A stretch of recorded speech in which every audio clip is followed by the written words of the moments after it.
Amis des livres, amis de la librairie Redgard, bonjour et bienvenue à ce nouveau rendez-vous des lundis. Aujourd'hui, nous recevons Philippe Schweyer. Bonjour Philippe. Bonjour Dominique. Le directeur des éditions Mediapop. Alors Philippe Schweyer, c'est un garçon assez secret, peut-être un peu timide, Très timide. mais est paru très récemment un drôle d'ouvrage qui s'appelle La mélancolie du danseur de slow, qu'on peut montrer à la caméra, et qui nous dévoile un autre personnage. Alors il faut savoir que Philippe est directeur des éditions Mediapop, mais il est aussi très impliqué dans les magazines Novo et Zut, et on va découvrir ça au cours de cette discussion. Mais pour essayer de le présenter, je vais commencer par une lecture, si tu veux bien. C'est tout au début de ce livre. En fait, c'est l'histoire d'un type qui se trouve dans une salle d'attente chez un dentiste et découvre une pile de magazines, dont Novo, et puis il dit, mais zut, qui est ce Philippe Schweyer? Il faut absolument que je lui parle, j'ai quelque chose à lui proposer. Et donc il écrit, ce personnage en question écrit, alors je parcourus les salles de concert et de festivals, j'étais sûr de le rencontrer.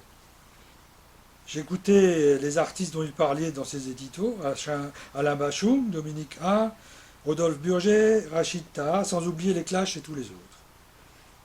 Un soir, je me hissai jusqu'à lui devant la scène pour lui apporter une bière. À l'instant où je m'apprêtais à lui parler, le guitariste se lança dans un solo démentiel.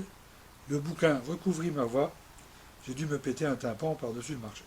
Ce bougre de Philippe Schweyer me remercia, se mit à hocher la tête, et en fait il a disparu. Mais je n'étais pas du genre à me décourager. J'arpentais les rues de Mulhouse, je traînais dans les cafés où il avait ses habitudes, j'avais toujours une pile de bouquins sous les bras, uniquement ses auteurs fétiches. Carver, Bukowski, Brotignan, Fante, Houellebecq et encore les autres. J'avais appris par cœur les dialogues entiers des films Truffaut, Godard, Fellini, Rossellini, Cassavetes pour pouvoir les placer dans la discussion. J'étais jusqu'à aller me faire la même coupe de cheveux que Marcello Mastroianni. J'étais sûr de mon coup. Aussi, le jour où je l'aperçus à la terrasse d'un café en train de lire le journal vêtu d'un éternel pull gris, je m'assis à la table d'à côté en mettant en évidence un vieil exemplaire de La pêche à la truite en Amérique. Je passais un long moment à l'observer. Il était impossible de savoir à quoi il pensait.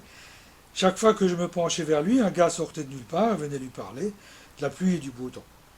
Dès qu'il était seul, son téléphone se mettait à sonner, d'autres amis, ou alors il passait un coup de fil pour vendre une pub. Au bout d'un moment, le serveur me vira de la terrasse parce que je n'avais consommé qu'un cappuccino. Cette fois, je ne savais plus quoi faire pour me rendre intéressant. Ces semaines et des mois filaient à toute vitesse. À ce rythme-là, j'aurais une avenue à mon nom avant d'apparaître dans l'un de ces textes. Un changement de méthode s'impose. J'allais demander conseil à un banquier, l'un de ces personnages récurrents. Lui non plus n'arrivait pas à le joindre. J'allais voir le rédacteur en chef de Novo pour me plaindre d'un manque de considération. Lui aussi, il le cherchait partout. Il ne manquait plus que son papier pour boucler le magazine. Ah, ce satané Philippe Schweyer était introuvable. Figurez-vous qu'il s'était retiré dans les montagnes pour réfléchir au sens de la vie et trouver l'inspiration. Alors j'aurais pu lui fournir gratuitement de quoi remplir au moins 50 éditos. Quand il fut de retour, j'entrepris de le harceler dans la rue, au téléphone, devant chez lui, avec des banderoles, mais jamais il ne céda face aux pressions. J'entamai une grève de la faim sans réussir à l'attendrir. J'ai arrêté au bout d'un jour. J'ai essayé de le corrompre en lui achetant des pubs. C'était oublié à quel point il était attaché à son indépendance. Je montai un groupe de rock, sachant qu'il fonctionnait au coup de cœur, mais il eut bien trop pitié de moi pour en parler.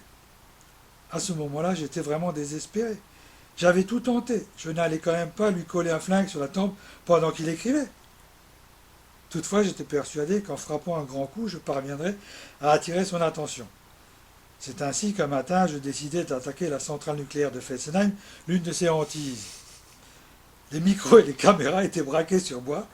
Je menaçais de tout faire péter s'il ne me donnait pas la garantie de figurer dans le prochain édito de Novo. C'était tout ce que je demandais. Cagoulés de noir, les hommes du GIGN se tenaient prêts à intervenir. Un petit drone voltait au-dessus de ma tête. C'est quand ils ont donné l'assaut que j'ai commencé à me dire que j'avais peut-être déconné. J'aurais mieux fait d'essayer de devenir son ami. C'était le moyen le plus sûr de me retrouver dans l'une de ces courtes et attachantes histoires. J'acceptais donc de me rendre pour épargner une fin tragique. Je préférais encore réfléchir à tout ça calmement, à l'ombre, dans le doute. Au moins pouvais-je me replonger dans ces fabuleux éditos en m'accrochant à l'espoir qu'ils parlent de moi. Un jour, il eût juste fallu qu'il ne tarde pas trop. Même en prison, où les journées s'écoulent lentement, la vie s'échappe trop vite. Alors Philippe, une question tout simple. Est-ce que toi, Philippe, tu as réussi à devenir Philippe Schweyer? Ah oui, quand même un petit peu. C'est ce que j'essaye en tout cas d'être. J'ai pas trop le choix à vrai dire. Je suis né Philippe Schweyer, donc jusqu'au bout de ma vie, je vais être Philippe Schweyer. Je me suis fait à cette idée. Même si peut-être effectivement, comme c'est dit dans le texte là, j'aurais peut-être bien aimé être Marcello Mastroianni par exemple. Mais bon, voilà, il se trouve que je suis alsacien et pas italien. Philippe Schweyer, tu es, mais tu es aussi un personnage. Tu es le personnage de ce livre qui est pas un roman, qui est une compilation de petits textes, qui sont les éditos que tu as écrits, qui ont été publiés ou pas, mais bon, je Si, pense, ils ont été publiés. dans les magazines Novo et Zut. Alors le personnage secret que tu es, il faut quand même, ici est dévoilé. Il est dévoilé dans une série de petits textes, mais qui sont extraordinaires. Il y a quelqu'un qui a écrit que c'était comme une boîte d'excellent chocolat, et c'est vrai. C'est comme dans le film. Alors il y a des chocolats, il y en a des doux, il y en a des amers, il y en a des piquants, il y en a des croustillants. C'est un peu toi aussi, c'est un peu toutes ces facettes. Il y a toute une série de sujets que tu vas aborder. Il y a les femmes, il y a les livres, il y a les auteurs, il y a des auteurs phares. Mais tout ça, s'imbrique, quoi. Cette aventure Novo, Zut, Mediapop, c'est une aventure vécue à quatre. Tu peux nous en dire Oui, peut-être un peu plus? en fait, c'est vrai que quand on écrit comme ça, et là, il se trouve que je suis coéditeur avec Bruno Chiban du magazine Novo, et que à un moment donné, c'est moi qui ai commencé à écrire les éditos, et que c'est un peu une sorte de vitrine, et puis un moment où on peut un peu se lâcher, etc. Et j'ai pas laissé aux autres cette place, je me suis gardé pour moi, et ça a continué pareil dans Zut. Et quand on écrit comme ça des petits textes, même si a priori moi je suis assez pudique et j'ai pas envie de m'étaler, mais malgré tout, c'est ce que tu disais un peu, c'est que au bout du compte, on se dévoile quand même, forcément, en écrivant comme ça, même si c'est un peu des textes, c'est de l'imagination, c'est romancé, etc. C'est pas du tout réaliste, mais malgré tout, forcément, il y a des choses qui transparaissent, et même si moi j'ai pas envie de dévoiler grand-chose, il se trouve qu'au bout du compte, il y a toutes mes obsessions, effectivement, c'est très bien dit dans le texte que tu as lu. J'ai des trucs comme ça, des marottes, ça va de Mastroianni à Fessenheim, quoi. Enfin, il y a des choses comme ça qui reviennent régulièrement, je sais pas pourquoi, mais Et des auteurs fétiches, alors. des auteurs On fétiches. croise Bukowski, mais on croise Voilà. surtout Houellebecq. C'est vrai que Alors, puis Houellebecq, qu'est-ce qu'il vient faire avec Schwer? Mais ouais, il est même mis en scène, tu le racontes au parce, quotidien. voilà, parce que Houellebecq, c'est assez drôle il est assez facile à caricaturer. Enfin, il a un personnage comme ça que même les gens qui n'ont pas lu Houellebecq, ils voient à peu près à qui il ressemble. Donc c'est aussi un peu facile, quoi.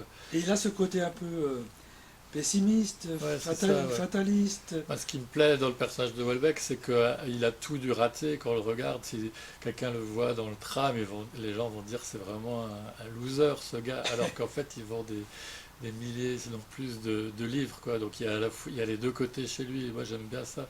Ce qui est pas mal chez les écrivains. Des fois, il y a des écrivains peut-être qui... C'est un personnage effectivement un peu caricatural, Ouais. tu comme Bukowski, enfin je veux dire. Voilà, c'est ça. Alors Bukowski, moi, c'est vraiment ce que j'ai lu quand j'étais au lycée et qui m'a donné envie de lire, de découvrir plein d'auteurs grâce à Bukowski. Ça m'a donné le goût de la lecture. Alors, c'est vrai que maintenant, je sais pas combien, presque 30 ans après, ça paraît un peu idiot, ça peut paraître un peu adolescent de parler encore de Bukowski, mais Quand même. Tout le monde se souvient de Bukowski chez Pivot. voilà, c'est ça, ouais. C'est fantastique, quoi. C'était comme Houellebecq un peu, Oui, c'est c'était vrai. des auteurs qui savaient se mettre en scène, il y avait l'alcool aussi, tout ce côté-là, et c'est pas des gens séduisants a priori. Non. Bukowski, quand on le voit, c'est comme Houellebecq, les filles tombent pas à genoux Non, devant eux non. a priori, mais pourtant dans leurs histoires, ils racontent quand même des histoires avec des filles, Et l'alcool. tu te sens personnellement proche de... Bah, en fait, j'aime bien me jouer à être un sort de Bukowski, mais j'ai pas du tout ces capacités à encaisser l'alcool, enfin les gueules de bois, etc. Forcément, je bois un peu comme tout le monde, mais c'est vrai que j'ai aussi un côté très raisonnable. Donc, en général, en tout cas depuis quelque temps, je sais m'arrêter à temps. Enfin, je me retrouve pas. Et ça serait pas une façon un petit peu de jouer des rôles successifs Ouais, ouais, par rapport à des situations ou des personnes qu'on rencontre? non, c'est ça. En fait, c'est quand on écrit comme ça C'est ce permet. qui transpire dans plusieurs textes. Tu Ouais, croises des gens à qui tu parles voilà. Alors, il y a un des textes qui m'avait énormément, vraiment touché, c'est que vous êtes partis à quatre sur ouais, cette ouais, aventure. ouais, Renaud, Lionel, Emmanuel et ouais, toi. ouais. Et il y en a un de vous quatre qui est parti. Ouais, c'est Lionel Silly et c'est vraiment, je lui dois beaucoup et ça me donne des frissons rien que d'en parler parce que c'était vraiment quelqu'un de talentueux et quand on commence à faire des magazines et après des livres, enfin moi j'ai aucune notion de graphisme et si j'avais pas eu Lionel avec moi pour s'occuper du graphisme, j'en serais peut-être pas là où j'en suis et vraiment je le remercie et c'est vrai que il a eu une mort, il est mort d'un cancer et ça a Oui, été je quelque vois, le chose texte de. est très beau. Bon, moi, j'étais personnellement touché parce que j'ai aussi vécu une bande de quatre et il y en a un donc, qui est C'est vrai. parti. Ouais, mais c'est Et- vraiment, donc tu vois ce que ça peut faire en fait. mais quand on lit tes éditos, en fait, ce sont tes expériences, tes souvenirs, mais celui qui le lit, il les reçoit à la hauteur ou à l'aune de ses propres souvenirs. Et moi, j'ai des ressentis qu'un autre lecteur n'aura pas. Et c'est ce qui est superbe. Dans ces petits textes, ce sont des éditos, mais qu'on va retrouver dans une sorte de chronologie, puisqu'on part des années Neuf. 2009, 8, Ouais, 9 jusqu'à 2020. On aborde des sujets d'actualité, mais pas de front, de non, façon détournée, de ouais, façon décalée, parfois cynique, parfois drôle, parfois touchant.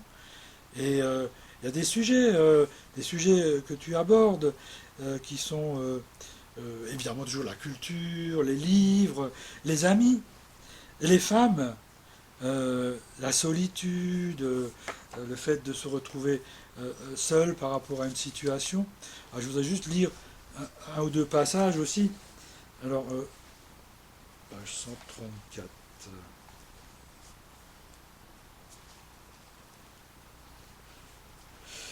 Euh, Ça se passe dans une bibliothèque.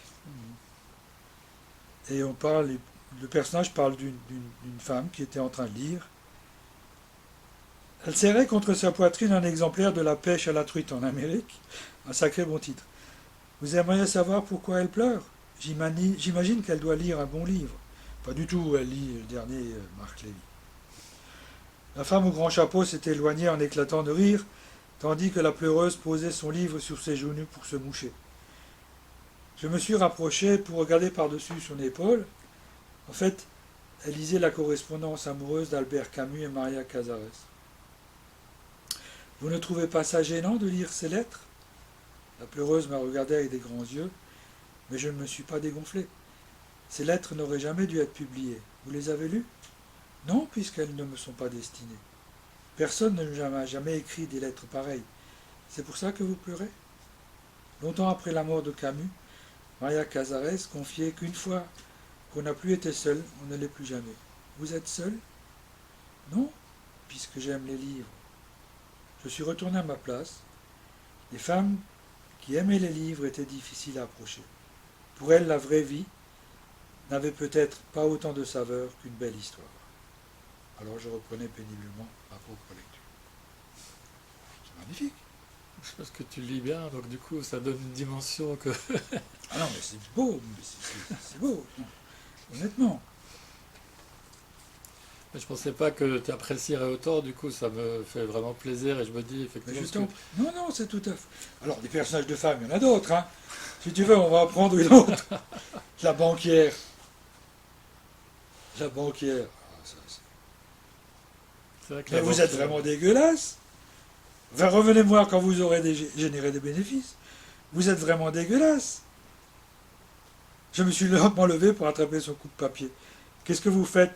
Ses lèvres tremblaient légèrement. Si vous refusez de m'aider, je vais me faire harakiri. Arrêtez vos bêtises. Bon, ça part complètement en délire après. mais ça c'est du vécu parce que c'est vrai que j'ai des rapports avec les banquiers compliqués parfois en fait. Et j'ai souvent été aller voir ma banquière pour lui demander de me prêter un peu d'argent et ça a toujours été non parce que les éditeurs pour eux dans leur logiciel c'est pas très fiable, quoi. Ouais, Donc, c'est sûr. c'est une sorte de vengeance en me disant est-ce qu'elle va tomber sur ce texte un jour et ça m'aurait fait plaisir, quoi. Justement, il y a une autre femme qui te parle, enfin qui parle au personnage du magazine et qui dit il paraît que ça marche pas trop mal, zut. De mieux en mieux, nos admiratrices raffolent des mots d'esprit. Ah oui, Thomas m'a dit que vous aviez du style à l'écrit, au moins dans la vraie vie. Il dit ça? Il pense que vous écrivez des sornettes dans vos éditos de mythos et que votre vie n'est pas loin d'aussi dingue que vous l'auriez souhaité. Il dit vrai? Il dit que vous seriez prêt à tout pour lui vendre une page de pub et que Hemingway ne sera jamais abaissé à ça. Hemingway a fini par se flinguer. Thomas dit que vous le menacez constamment de vous faire sauter la tête si vous n'achetez pas de pub, mais que vous êtes trop lâche pour ça. Il pense que votre patron met la pression, que vous n'avez pas de tripes. Et vous, vous avez des tripes? Et la fille dit qu'elle sait tout faire refaire, sauf les jambes. Vous aimez mes jambes? C'est formidable. C'est complètement surréaliste, ce truc. Mais celui-là, je me souviens bien parce qu'en fait, Thomas, c'est vraiment un commerçant de Strasbourg à qui j'essayais de vendre des pubs et c'était très difficile et c'était une petite vengeance d'écrire ça. Alors elle dit, c'est mytho. Tu es mytho. Exactement. Je pense que quand on écrit comme ça, comme moi, en tout cas, il y a un côté mytho forcément. Ah, pour finir un peu sur Philippe Feuillère et sur les expériences de la chronologie et de l'actualité, je voudrais te donner deux dates Mhm. et pour que tu me dises en deux mots ton ressenti. Euh, le 9 mai, fête de l'Europe. L'Europe, c'est un sujet qu'on croise de temps en temps. Mhm. C'est pour toi une conviction, un objectif, un espoir, une lutte? Non, je trouve ça triste de voir que on est un petit peu, on est un peu revenu, quoi. Il y a une époque où on rêvait d'Europe, et puis là, les gens, mais visiblement, ça fait plus trop rêver. Je trouve ça dommage, parce que c'est quand même parti d'une belle idée au départ. En fait, il y a eu des guerres, France-Allemagne, etc. Donc l'Europe, au départ, c'est très chouette, et puis là, c'est un peu moins le cas. On sent pas vraiment un enthousiasme délirant. Il y a l'euro. Enfin, en tout cas, moi, je me sens assez européen. Une deuxième date, aujourd'hui, le 10 mai 1981, Ouais. élection de Mitterrand.